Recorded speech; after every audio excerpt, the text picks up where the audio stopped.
फिर उन एक एक बेटों के 10-10 पुत्र और एक एक बेटियां, इतने नाती पोता भगवान के, इतना बड़ा परिवार। बोले ऐसी लीला भगवान की, जिसकी इतनी पत्नियां हो और इतने बेटा बेटी हो, वो भगवान होगा कि भोगी होगा? वो भगवान हो सकता है कि भोगी हो सकता है? बोले भैया ऐसी लीला भगवान ही कर सकते हैं, मनुष्य तो कर ही नहीं सकता। क्यों? बोले 16,108 पत्नी जिसकी हो, 24 घंटे में एक एक मिनट भी अगर अपनी एक पत्नी को वो देगा, फिर भी 16,108 पत्नियों से मिल नहीं सकता 24 घंटे। 24 घंटे में शायद 16,108 मिनट नहीं होते होंगे। आधा आधा मिनट भी समय देना चाहें तो सारी पत्नियों को समय नहीं दे सकते।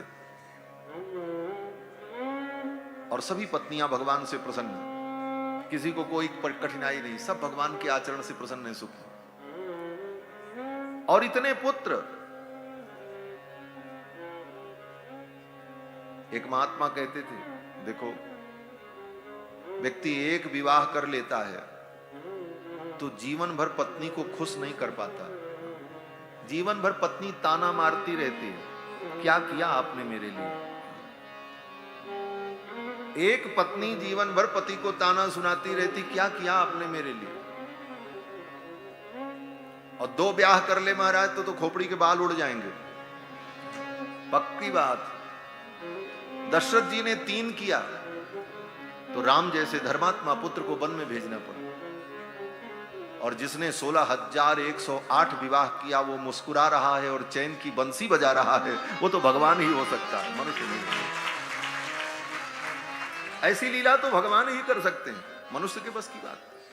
और सब भगवान से प्रसन्न है, किसी पत्नी को कोई कठिनाई नहीं। एक दिन नारद जी को संदेह हुआ। नारद जी ने सोचा चलो देखें ये भगवान की पत्नियां भगवान से प्रसन्न कैसे रहती हैं, इन पत्नियों को भगवान इतना समय कैसे देते होंगे। नारद जी आए और भगवान ने क्या व्यवस्था कर रखी थी। बोले सब पत्नियों के लिए अलग अलग महल थे, 16,108 महल थे। ये नहीं कि एक घर में रहें तो रोज झगड़ा हो, अलग अलग घर बना दिया सबके लिए। सबके लिए अलग अलग महल, लेकिन भगवान कहां रहे, उसके घर रहे तो वो झंझट करे। एक अनार और 16,000 बीमार। अभी तक तो यही कहावत थी, एक अनार 100 बीमार, और यहां तो एक अनार 16,000 बीमार।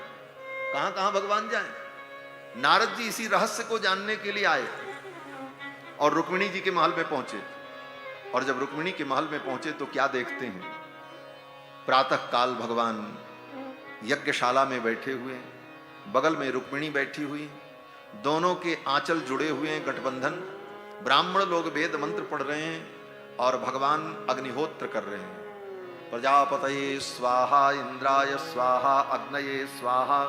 अपने गृहस्थ धर्म का पालन करते हुए भगवान रुक्मिणी के साथ नित्य यज्ञ कर रहे हैं। नारद जी ने प्रणाम किया, आगे पहुंचे, सत्यभामा जी के महल में गए तो क्या देखते हैं। बोले सत्यभामा जी सोने की परात में मोहरें लेकर के, मुद्राएं लेकर के खड़ी हैं और भगवान अपने हाथों से निकाल निकाल करके ब्राह्मणों को दान कर रहे हैं। नारद जी ने वहां भी भगवान को प्रणाम किया, आगे चले।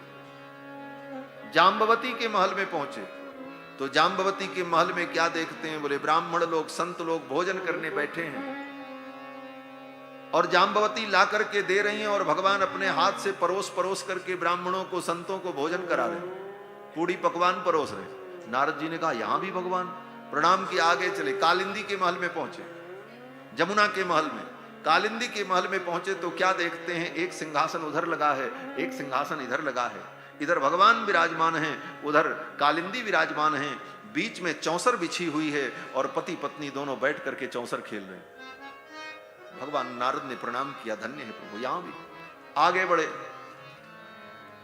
पहुंचे महाराज मित्रविंदा के महल में तो वहां क्या देखते हैं मित्रविंदा के महल में कि भगवान अपने पुत्र को गोद में लेकर के खिला रहे हैं और बगल में मित्रविंदा बैठी हैं, दोनों पति पत्नी प्रेममयी वार्ता कर रहे हैं। नारद जी ने वहां भी प्रणाम किया, आगे चले। एक पत्नी के महल में पहुंचे तो क्या देखते हैं। बोले भगवान स्नान करने के लिए दौड़ते हुए स्नानागार की ओर जा रहे हैं और कह रहे हैं देवी जल्दी से मेरे वस्त्रों को ले आओ, आज मुझे बहुत आवश्यक कार्य से जाना था, विलंब हो गया। तो उनकी पत्नी पीछे से वस्त्र लेकर के दौड़ती हुई जा रही हैं और भगवान स्नान करने के लिए जा। नारद जी ने कहा यहां भी भगवान, जिस जिस महल में नारद जी गए 16,108 महल में, तो भगवान को देखा और कुछ न कुछ करते हुए देखा। अनेक रूप रूपाय विष्णवे प्रभ विष्णवे, अनेक रूप धारण करके सभी पत्नियों के पास भगवान विद्यमान रहते। इस प्रकार भगवान की अद्भुत लीला कृष्णावतार की। भगवान कृष्ण की लीला तो अनंत है। आगे भगवान के पौत्र के विवाह की कथा, भगवान ने अपने पुत्रों को बड़ी सुंदर शिक्षा दी है। और भी अनेकानेक चरित्र हैं, तो भगवान के आगे के चरित्र का वर्णन हम लोग कल की कथा में श्रवण करेंगे। आज बस इतना ही। और कल सुदामा जी का भी चरित्र आएगा। भगवान सुदामा ब्राह्मण पर कृपा करेंगे। इन सारी कथाओं को हम लोग कल श्रवण करेंगे। आज बस इतना ही। आइए भगवान नाम संकीर्तन कर लें, फिर भागवत जी की आरती। हरे कृष्णा